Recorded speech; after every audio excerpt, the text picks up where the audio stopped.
Hi అండి. అందరికీ నమస్కారం. Welcome to my channel. ఈ వీడియోలో ఏపీ ప్రభుత్వ ఉద్యోగులకు మరియు పెన్షనర్లకు ఈ దీపావళి సందర్భంగా 5 శుభవార్తలు విడుదల అనే అయితే అప్డేట్ రావడం జరిగింది. దీనికి సంబంధించిన పూర్తి వివరాలైతే వీడియోలో తెలుసుకుందాము. వీడియోని అయితే ఎక్కడ గాని స్కిప్ చేయకుండా ఎండ్ వరకు చూసేయండి. అప్పుడే ఇన్ఫర్మేషన్ పూర్తిగా అర్థమవుతుంది. అలాగే వీడియో చూస్తున్న ప్రతి ఒక్కరు వీడియోకి లైక్ చేయండి ఫ్రెండ్స్. ఈ వీడియోని తోటి ఉద్యోగ, పెన్షనర్ మిత్రులతో అయితే షేర్ చేయండి.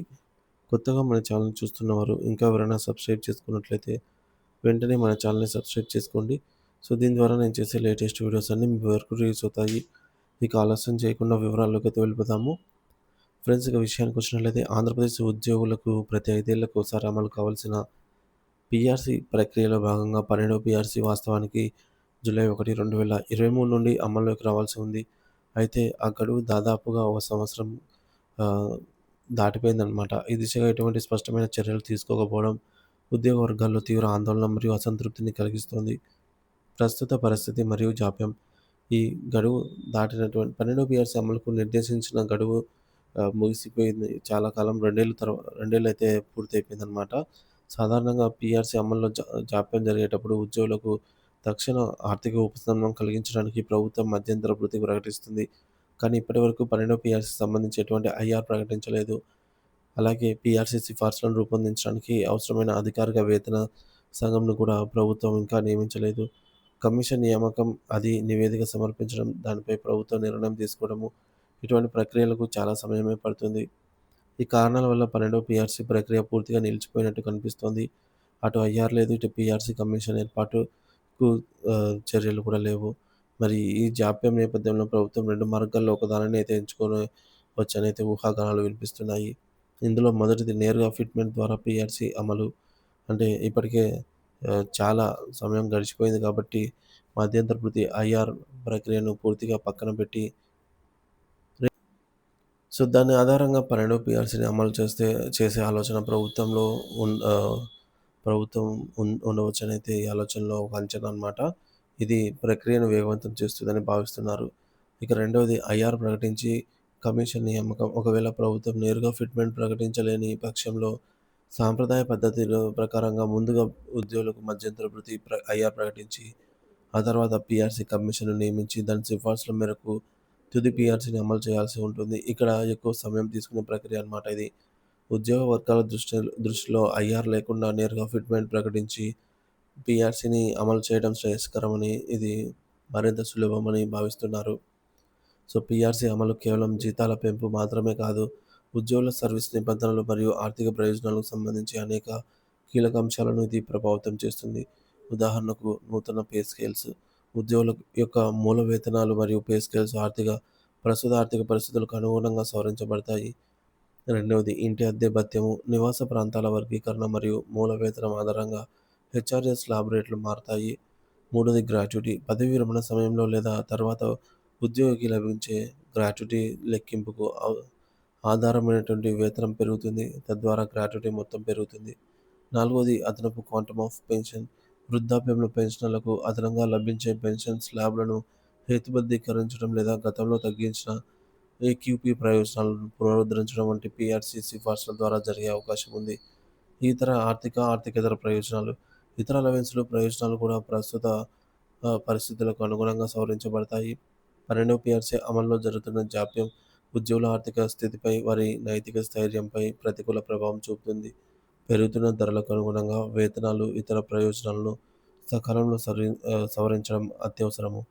ప్రభుత్వం తక్షణమే స్పందించి ఐఆర్ లేదా నేరుగా ఫిట్‌మెంట్ ద్వారా పీఆర్సీ ప్రక్రియను ప్రారంభించాలని, వీలైతే కమిషన్‌ను నియమించి ప్రక్రియను వేగవంతం చేయాలని ఉద్యోగ సంఘాలు మరియు ఉద్యోగులు బలంగా కోరుకుంటున్నారు.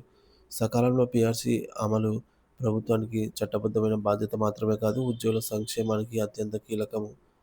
ఇక గౌరవనీయులైన ఆంధ్రప్రదేశ్ ముఖ్యమంత్రి నారా చంద్రబాబు నాయుడు గారు 5 శుభవార్తలనైతే ప్రకటించనున్నారని తెలుస్తోంది. సో, ఈ నిర్ణయాలు ప్రభుత్వ ఉద్యోగుల సంక్షేమం, ఉద్యోగ భద్రత, వేతన పెంపు, పదోన్నతులు మరియు ఇతర ప్రయోజనాలకు సంబంధించి ఉండే అవకాశం ఉంది. రాష్ట్ర ఉద్యోగుల జీవితాలను మరింత మెరుగుపరిచేలాగా ఈ పలు నిర్ణయాలు తీసుకోవడం గౌరవ ముఖ్యమంత్రి గారి ముఖ్య ఉద్దేశంగా అయితే ఉన్నట్టు తెలుస్తోంది. మరి ఆ 5 శుభవార్తలేంటో ఇప్పుడు చూద్దాము. మొదటిది DA, DR arrear payment. So, మనకు 212 నెలలకు సంబంధించి డీఏ, డీఆర్ అరియర్ సంబంధించి టేబుల్ ఇదండి.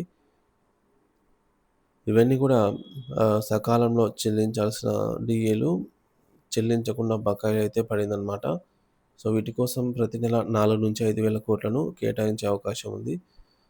సో, మరి ఈ టేబుల్‌లో చూపించే డీఏ అన్నిటికి సంబంధించి ఎంత బేసిక్ వారికి ఎంత అమౌంట్ రావాల్సి ఉంది టోటల్ అమౌంట్ అనేది ఈ టేబుల్‌లో చూడొచ్చు. 20,000 బేసిక్ పే వారికి 1,54,000 ఆ విధంగా టేబుల్ అయితే చూడండి.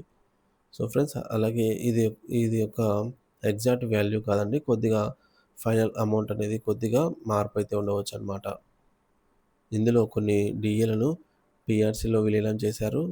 కొన్ని డీఏలను కరోనా సాకుతో మాఫీ చేశారు. వాస్తవానికి రావాల్సిన అమౌంట్ అయితే ఇక్కడ స్క్రీన్ పైన డిస్‌ప్లే అవుతుంది. ఎంత బేసిక్ పే వరకు ఎంత రావాలనేది. సో, ఎగ్జాక్ట్ వాల్యూలు అయితే ప్రభుత్వమే నిర్ణయిస్తుందనమాట. సో, వీటన్నిటికి కలిపి ఒక బాండ్ ప్రతి ఒక్కరికి ఒక బాండ్ ఇష్యూ చేసినట్లయితే ఇంత అమౌంట్ వీళ్ళకి రావాలి అని చెప్పి సో, సులభంగా పెన్షనర్స్ క్లెయిమ్ చేసుకునే దానికి అవకాశం ఉంటుంది.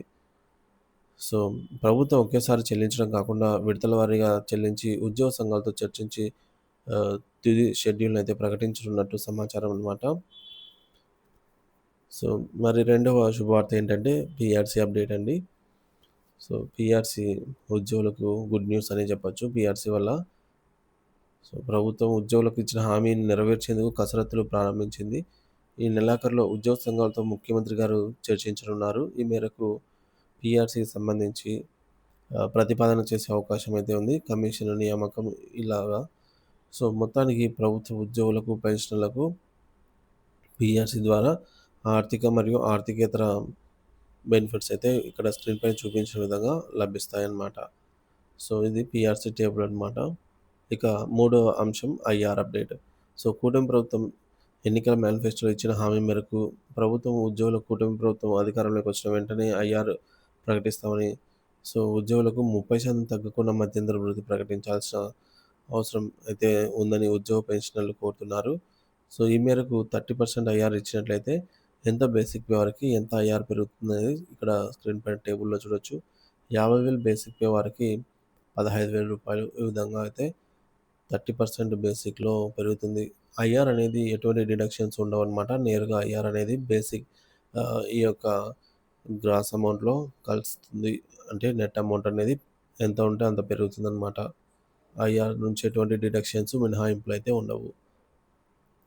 ఇక నాలుగోది పెండింగ్ బిల్లుల పేమెంట్ అండి. సో, 11 పీఆర్సీ అరియర్స్ ఈహెచ్ఎస్ ద్వారా క్యాష్‌లెస్ ట్రీట్మెంట్ అందేలా చూడటము, 12 పీఆర్సీ కమిషన్‌లు నియమించడము, ఐఆర్ ప్రకటించడము, రిటైర్మెంట్ బెనిఫిట్స్ ఇవ్వటము, బహుళ సంఘాల సభ్యత్వాన్ని ప్రభుత్వం రద్దు చేయడము, హెచ్ఆర్ఏ విడుదల ఇవన్నీ గూడా 11 పీఆర్సీలో నష్టపోయిన ఉద్యోగ పెన్షనర్లకు ఆహ్, ప్రభుత్వం ఇప్పుడు ఈ ప్రభుత్వం మీదైతే ఉద్యోగులు ఆశలు పెట్టుకోనున్నారు. అలాగే పెన్షనర్స్ అయితే గతంలో తగ్గించిన ఏక్యూపీ అడిషనల్ క్వాంటమ్ ఆఫ్ పెన్షన్‌ను పునరుద్ధరించాలని కోరుతున్నారు. సో, 15% అడిషనల్ క్వాంటమ్ ఆఫ్ పెన్షన్‌ను పునరుద్ధరించాల్సిన వివరాలు ఈ స్క్రీన్ పైన చూడొచ్చు.